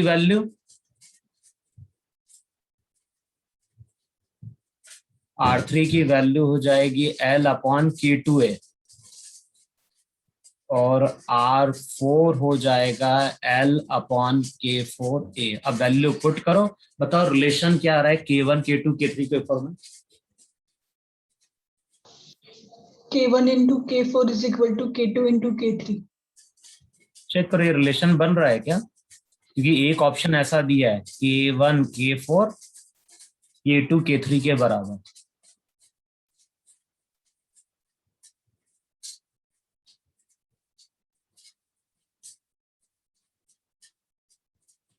Yes, sir. बताओ इतना सबको समझ में आया, नहीं समझ में आया? Yes, sir. Yes, हाँ, sir.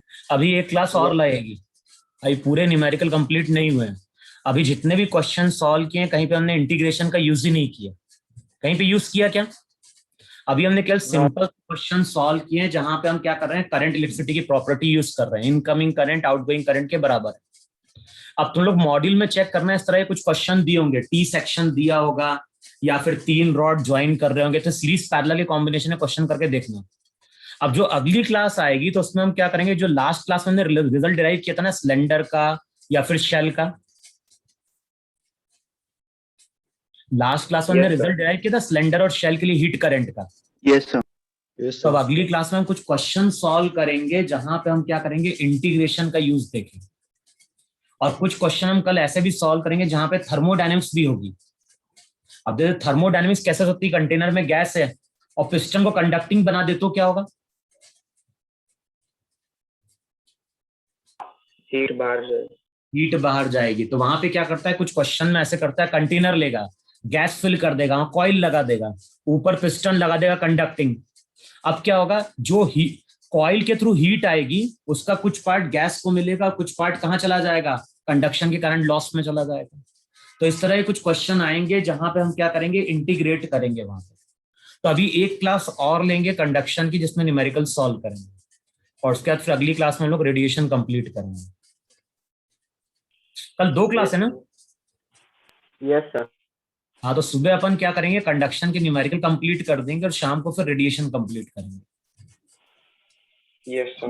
ठीक है, अभी तुम लोगों को इससे रिलेटेड क्वेश्चन अब सॉल्व करके देखने हैं कंडक्शन के, जितनी अभी अपन ने थ्योरी पढ़ी है। Okay, sir.